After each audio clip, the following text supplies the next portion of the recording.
On KiniNews today, we will look at updates from the IGP on Pamela Ling's abduction case. The e-hailing driver ferrying her has also shared what happened. Rafizi Ramli was in the headlines with a PKR leader urging him to let Saifuddin Nasution take over the party's deputy president post. Speaking of Rafizi, he was reported to have returned to work. However, there was also more criticisms against his leave. Could Pamela Ling's husband be linked to her disappearance? Police are looking at this possibility in their investigation into the case, according to Inspector General of Police Razarudin Husain. He said this when asked by the media whether Ling's husband was considered a suspect. Razarudin said the investigation has not been completed yet, and several other individuals are also considered suspects in the case. According to the New Straits Times, Razarudin stated that following the victim's disappearance, he had ordered the formation of a special task force involving elements from the Bukit Aman Criminal Investigation Department and the Kuala Lumpur Police. He said his team is also determining whether the suspects are actual officers or imposters, following claims from the e-hailing driver that was driving her. He stressed that if any of those involved are found to be errant personnel, they will not tolerate it. He added that police have recorded statements from at least 16 individuals as of now and are looking into CCTV footage that had been acquired. It was reported on May 5th that Ling was on her way to meet MACC investigators on April 9th to facilitate a money laundering investigation, but was abducted before she could reach her destination. The Grab driver ferrying Pamela Ling to the Malaysian Anti-Corruption Commission headquarters has claimed that he was forced to mark the ride as completed by individuals who were wearing police uniforms. The driver, a 55-year-old who only was to be known as Kok, claimed that the individuals approached him in 3 separate cars and blocked his vehicle at the MACC headquarters, Ling's intended destination, after being picked up from Velocity Tower in Cheras. According to Harian Metro, Kok claimed the individuals also confiscated his driving license and identification card. He was quoted as saying that 2 men wearing police vests and a woman dressed in a police uniform came out of 2 cars, but no one came out of the 3rd car. Kok said they approached his car and informed him that they wanted to arrest Ling to aid an investigation after receiving a police report. He added that Ling refused to exit the car, prompting the unidentified woman try to remove her from the vehicle. The 2 men then explained that they were executing an arrest and would send Ling to the nearest police station. He added that Ling had eventually agreed to the instructions and then paid Kok 100 ringgit for the ride before the kidnappers forced him to click the job complete option on the Grab application. Kok asserted that he had filed a police report after the incident, which has left him unable to work over the past 2 weeks, as he is still waiting for a new driving license. A PKR grassroots leader has called for Deputy President Rafizi Ramli to make way for Home Minister Saifuddin Nasution Ismail to take over the role. Titiwangsa PKR Division Chief Syed Badli Shah Syed Osman urged the party to pave a clear path for Saifuddin, a senior leader in the party with experience. In a statement today, he said this would also protect the party's image. Syed Badli voiced confidence that a compromise between Rafizi and Saifuddin could boost public confidence in PKR and restore stability within the party ranks. Badli also urged Rafizi to come clean over speculations that he had quit as the Economy Minister. He said Rafizi should not allow the issue to become a polemic as it was creating unease within PKR and the coalition government. He added that Rafizi should not allow Prime Minister Anwar Ibrahim to handle such trivial matters like this, as the latter has to focus on efforts to strengthen the government and the economy. Meanwhile, Sabah PKR Youth Communications Director Fikiri Gobet has rebuked Badli for his remarks.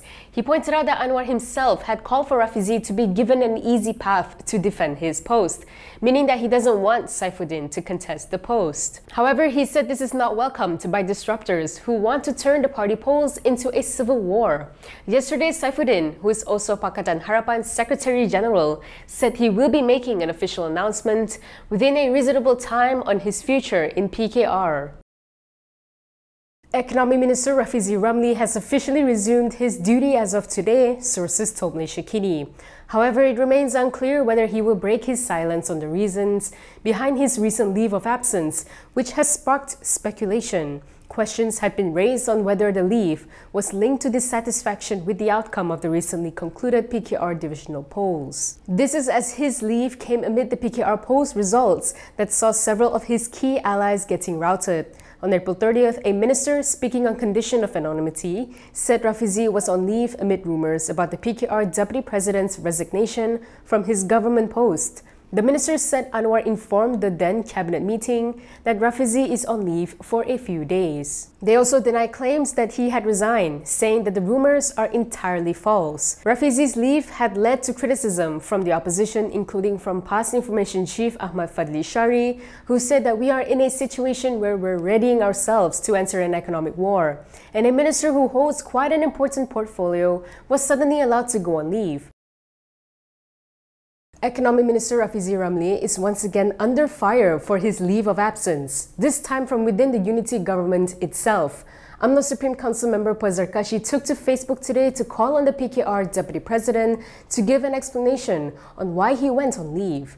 Puat pointed out that Rafizi was absent from the special Dewan Rakyat sitting to discuss the US tariff yesterday and stated that there has been a lot of speculation, most of it negative. He said if it is true that the leave is linked to the PKR polls, then it is irresponsible. He added that if Rafizi is doing this to threaten his party, it indirectly means he is also threatening the government. Puat said if Rafizi wants to protest against PKR, then he should resign as deputy president, not go on a long leave and leave your ministry without a head.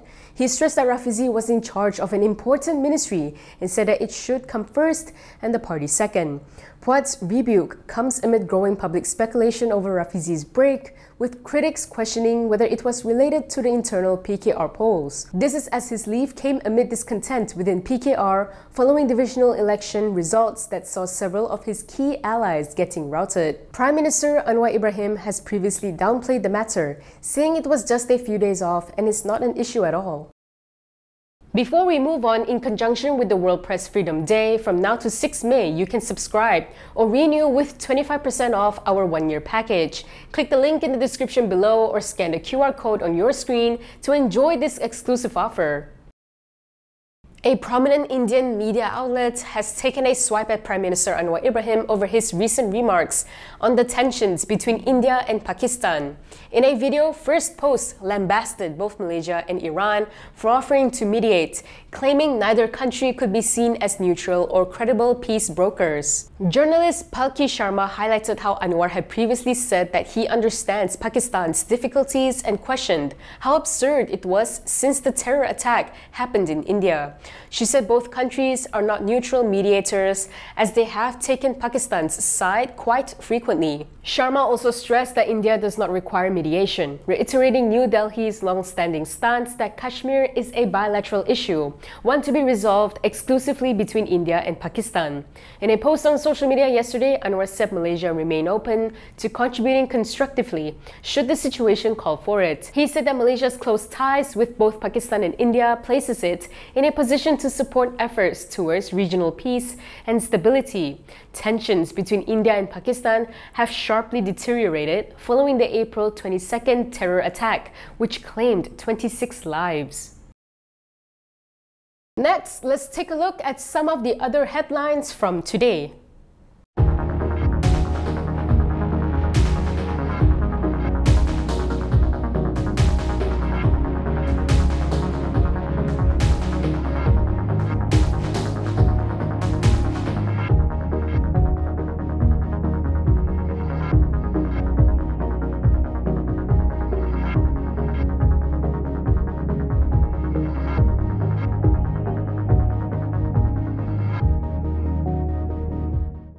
That is all for me today. For more stories, you can go to Kinitv.com. You can also follow us on Instagram, X, YouTube, and Facebook for the latest news updates.